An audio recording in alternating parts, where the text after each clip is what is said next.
Before it was devastated by the tsunami, the province of Aceh had seen a different, slower kind of devastation. The 28-year-long civil war, which had left an estimated 14,000 dead. More than a week of negotiating with the GAM brought me to this bleak landscape, where the only people we saw were body collectors or scavengers. No aid workers come to this rebel area. It's simply too dangerous. I journeyed on into the hills. If this came off, I'd be the first journalist to meet with the separatists since martial law was introduced in 2003. I met up with GAM fighters. They led me a short distance through the jungle, where branded as terrorists and living as fugitives, they hide away. Meeting with the rebels is strictly illegal.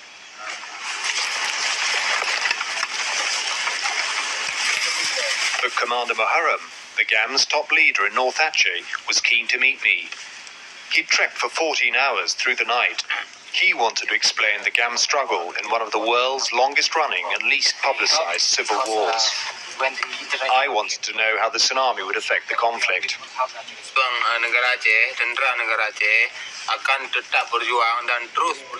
The national struggle in Aceh is, and will continue to be, to achieve our dream, and that is absolute independence from Indonesia.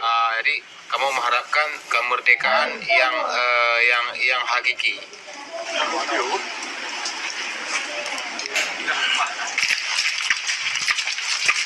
I was taken to their camp along the coast. The Indonesian government claims that the rebels financed their cause through extortion, theft and ransom. But despite the government's warnings to aid agencies, the GAM have never been known to kidnap foreigners.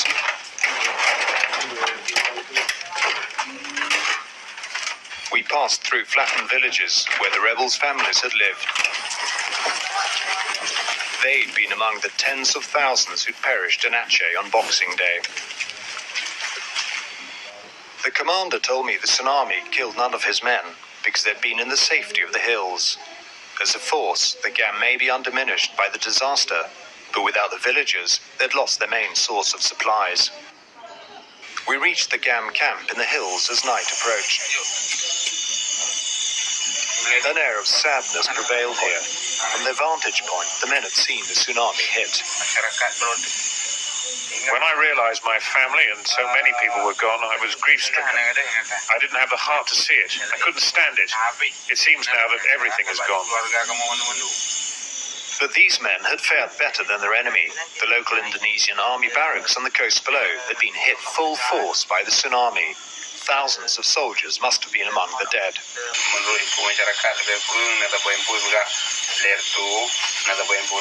The units which were at Linki and other places nearby, including a mobile brigade, were gone, and also an entire battalion. This is from the information I have been given by locals.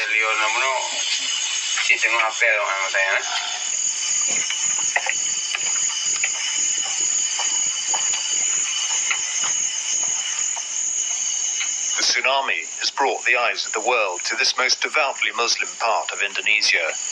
The GAM know it could be a turning point in the war. Musibah lagi rupa, mungkin ujian yang diberi Allah bukan saja, tapi perhaps the tsunami will be a test for our struggle. But the nation of Aceh will see this as a lesson, and we will continue to carry on with our dream for complete independence. Untuk mencapai cita-cita mulia merdeka dan bela.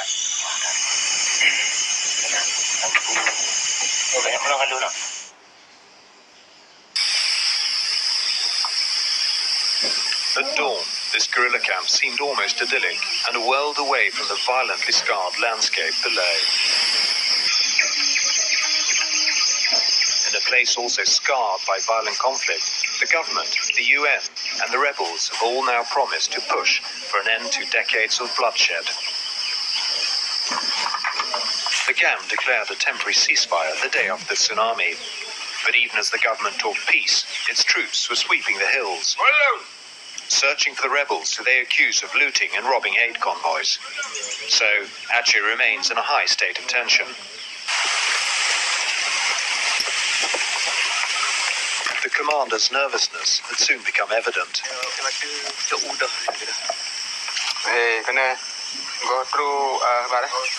Lookouts spotted armed and uniformed men heading in the direction from the plains below.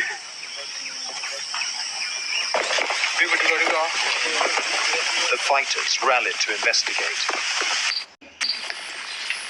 The commander had told me that his strategy for the past 2 years had simply been to avoid contact with the Indonesian army.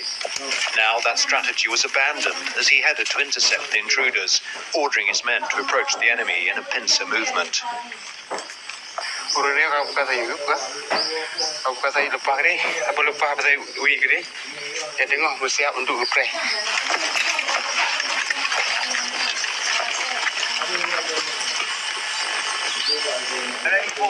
Suddenly, the commander realized they weren't enemy forces at all, but his own men. They'd been escorting some villagers to a refugee camp. He was furious that they were returning later than ordered, and that they hadn't called him to say when they were arriving. What he didn't know was that their mobile phone batteries had run out.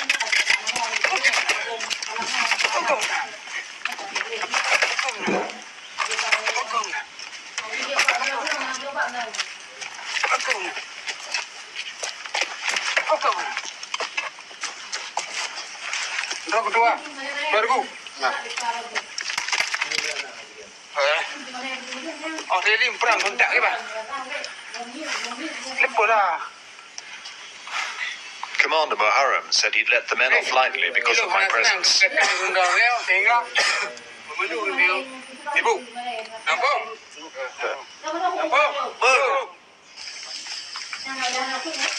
Back at the camp, his mobile phone was a constant interruption.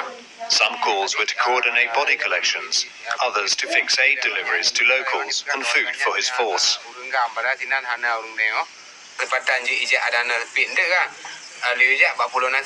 If you have time, please send 40 packets of rice. I have to go. My mobile phone battery is dying.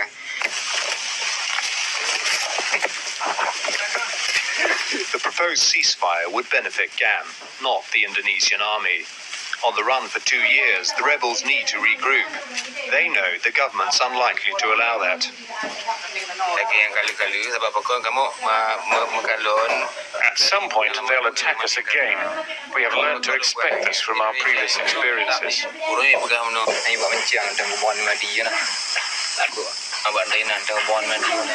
In the face of this lack of trust, the men were readying themselves for battle. It may be peace, or it may be war, but we will still mobilize our forces to face the possibility of a bigger war. We are hoping this will be the last war for Aceh. Hopefully, as a result of the tsunami tragedy, the international community will help the Achenese people get absolute independence. These soldiers might be hunted and grief-stricken by the losses, but they appeared to be unbroken in spirit. The men I was with, although few in number, were well armed and organized. They're ruthless in their dedication to the cause, an independence that Jakarta is unlikely to allow. And that bodes badly for the people of Aceh, who have already suffered so much.